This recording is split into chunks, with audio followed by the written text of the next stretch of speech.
Students and friends, good morning. ఇప్పటి వరకు మూక సారంలోని శక్తివంతమైన 31 శ్లోకాలని మనం చెప్పుకోగలిగాము అర్ధ తాత్పర్యాలతో.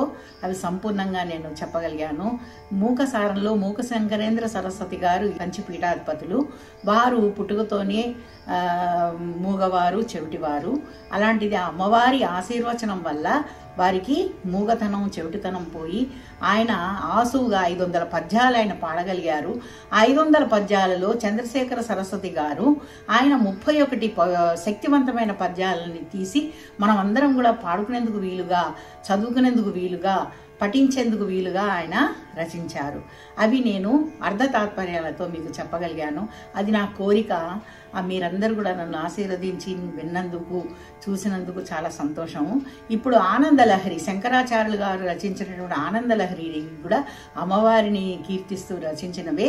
అది రమణీయ దివ్య శోభాన్వితమగు శృంగేరి పురమునందలి రమ్య ప్రాసాదమునందు రత్న సింహాసనమును అధిష్ఠించి శ్రీమద్ శంకర భగవత్ పాదాచారుల వారిచే స్తుతింపబడిన ఓ శారదాదేవి, పరిపూర్ణ జ్ఞాన వైరాగ్యేశ్వర్యాది షడ్గుణ సంపన్నులను శ్రీ జగద్గురు శ్రీ చరణులచే పూజ, జప, ధ్యాన, తపో, యోగ నిత్యోత్సవ విశోత్సవాది సపర్యలచే నిత్యము ఆరాధింపబడుచున్న జగజ్జనని జ్ఞానదాయిని శ్రీ శారదాదేవి ఆ అమ్మవారిని శంకరాచార్యులు గారు ఆనందలహరిలో 20 శ్లోకాలను ఏ విధంగా రచించారో.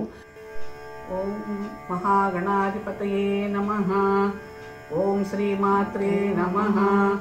ఓం శ్రీ సరస్వత్యై నమః. ఓం శ్రీ గురుభ్యో నమః. శ్రీ ఆదిశంకరాచార్య విరచిత ఆనందలహరి స్తోత్రం. భవానీ స్తోత్రం త్వాం ప్రభవతి చతుర్భిన్నవదనై ప్రజానామి సానా త్రిపురమదన పంచభిరపి న షడ్భిర్సేనాని దశశతముఖైః అప్యహిపతిః తదానేషాం కేషాం కదయ కదమస్మిన్నవసరః.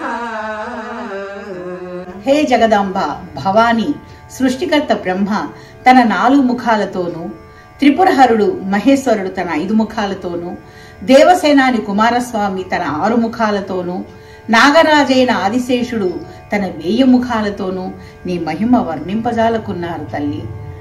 నిన్ను స్తుతించేందుకు, నీ గుణగానం చేసేందుకు ఆసక్తులై ఉన్నారు.